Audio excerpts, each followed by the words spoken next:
dapur. Apa sih yang dimaksud dengan perlengkapan dapur itu? Perlengkapan dapur adalah perlengkapan dan peralatan yang digunakan untuk memasak di dapur. Nah, perlengkapan dapur ini terbagi menjadi dua. Perlengkapan besar atau kitchen equipment, kedua perlengkapan kecil atau kitchen utensils. Apa aja sih yang menjadi syarat untuk perlengkapan dapur itu? Perlengkapan dapur yang baik itu, satu, mudah digunakan, kedua, mudah diperoleh, ketiga, tahan lama, keempat, tidak mudah berkarat, kelima, permukaannya halus sehingga mudah dibersihkan. Sekarang kita sudah berada di dapur. Kalian lihat kan dengan suasana yang banyak peralatan seperti ini. Nah, sekarang saya akan menjelaskan di sini ada planetary mixer. Bagaimana cara mengoperasikannya? Sekarang kita lihat ya. Pertama, kita taruh ini. Ini ada kuncinya di sini. Ada kuncinya. Lalu kita putar. Nah, sampai ini benar-benar mengunci dan tidak bergerak. Kemudian kita masukkan alatnya ini, kita mau diputar ke kanan. Nah, setelah itu ini kita penguncinya kita turunkan, lalu kita letakkan ke bawah. Nah, kita beginikan lagi. Setelah itu di sini ada cara untuk mengoperasikan mixernya. Kita geser. Ini ada level-levelnya ya, teman-teman ya. Di sini ada level 1. Level 1 itu levelnya rendah, kemudian level 2 agak meningkat, kemudian level keempat, 4 makin cepat, lalu level ke-6, 6 makin cepat, 8 makin cepat, dan paling tinggi levelnya 10. Ini kita bisa gunakan untuk menggiling roti, adonan roti. Oke, sekarang kita matikan kembali ke level 0. Lalu bagaimana cara untuk melepaskannya? Tombol ini kita tekan lagi ke bawah, kita angkat, kemudian kita buka kembali ini ke kiri, kita lepaskan, kemudian kalau ini biasanya kan setelah kita gunakan ini akan ada adonan, atau setelah adonan dipindahkan ini akan kotor, kita akan mencucinya, lalu kita lepaskan kembali di sini. Oke, nah lalu kemudian kita bisa bersihkan kembali. Oke, ini yang tentang planetary stove. Lalu peralatan besar lainnya, di sebelah saya ini ada kompor atau disebut dalam bahasa Inggris stove. Bagaimana cara mengoperasikannya? Kita akan pastikan dulu selangnya tersambung dengan gas. Ini kita seolah-olah sudah terpasang ya teman-teman ya. Jadi kita cara mengoperasikannya hanya tekan tombol ini, tekan tombol dulu, lalu posisi tekan ke kiri. Nah, lalu setelah bunyi klek biasanya apinya akan menyala. Nah, setelah itu kita gunakan untuk memasak, taruh pancinya di atas. Setelah selesai, lalu kita matikan kembali kompornya dengan cara menekan tombol ke posisi off. Oke, sampai bunyi klek. Nah, saya rasa kalau penggunaan kompor, teman-teman biasanya bisa ya, lebih mudah untuk cara penggunaannya. Kemudian di sini kita lihat juga ada perlengkapan lainnya. Di sini perlengkapannya disebutnya perlengkapan kecil ya, atau kitchen utensils.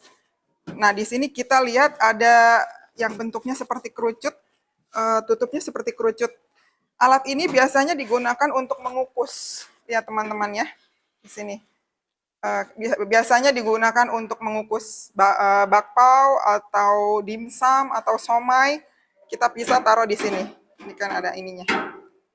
Di bawahnya mesti ditaruh air dulu ya, diberikan air di bawahnya. Ini kira-kira separuh dari alat ini. Kemudian kita rebus. Nanti kan kita rebus. Nah, sebelum dia mendidih kita masukin ini dulu. Sebaiknya kalau mau cepat untuk mengukus, kita tunggu airnya menguap dulu. Jadi dia akan cepat pemasakannya. Lalu kita letakkan bakpao atau siomay atau dimsum di atas sini. Kemudian kita tutup.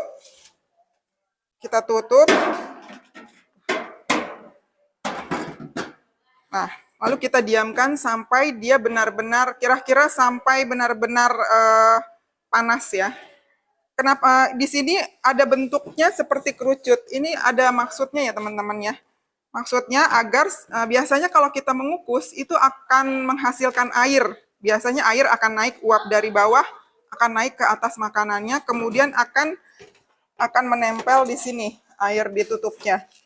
Kenapa dia bentuknya seperti kerucut ini? Supaya air yang menetes itu tidak ke makanan. Jadi dia akan jatuh di pinggir-pinggir makanan ini. Sehingga biasanya kalau kita tidak menggunakan alat ini, biasanya ibu-ibu itu menggunakan handuk di atas ini. Tapi kalau kita menggunakan ini, kita tidak usah lagi menggunakan handuk tersebut. Kita cukup menutup ini seperti ini, lalu kita diamkan. Saya rasa alat ini cukup praktis ya teman-teman. Nah, di sini juga alat kukus ini, selain bentuknya segi empat dan kerucut, di sini juga ada yang berbentuk bulat. Nah, ini sebenarnya sama aja fungsinya. Fungsinya sama. Nah, di sini untuk menahan air, supaya dia tidak masuk ke makanan, lalu dia jatuhnya ke pinggir makanan. Sini juga tuh ada dua alat seperti ini. Ada tiga pieces ya. Yang pertama untuk dimasukkan air, yang kedua ini untuk bahan makanannya, lalu yang ketiga tutupnya. Ya, itu ya teman-teman. Saya rasa penjelasan saya cukup jelas ya untuk kita praktek kalau kita mau masak di dapur. Nah, dan ini alat terakhir yang akan saya jelaskan. Di sini kita ada, ini namanya stock pot. Stock pot ini gunanya untuk memasak sup. Memasak sup seperti kaldu-kaldu begitu ya. Kalau kita menggunakan untuk sup, biasanya durasinya kira-kira 12 menit dengan kompor kecil ya teman-teman. Soalnya kalau pakai kompor, pakai api besar, itu akan menghabiskan air sementara kaldunya belum terasa enak gitu. Jadi kita kalau merebus kaldu mestinya agak lama. Karena apa? Dengan api kecil tersebut, kaldunya akan cepat keluarnya dan terasa lebih enak. Nah, ini alat ini mudah dibersihkan seperti yang syarat-syarat perlengkapan dapur tadi yang sudah saya jelaskan tadi, bahwa perlengkapan dapur ini harus permukaannya rata dan mudah dibersihkan. Contohnya seperti ini. Nah, dengan kemudian kita tutup. Jangan lupa ya teman-teman, kalau kita memasak harus ditutup karena kalau tidak ditutup, makanannya tidak akan cepat matang. Ya, saya rasa itu aja penjelasan saya. Terima kasih kalian sudah menyempatkan waktu untuk melihat video ini. Sekian video dari kami PPKD Jakarta Selatan. Sampai jumpa di video berikutnya. Terima kasih.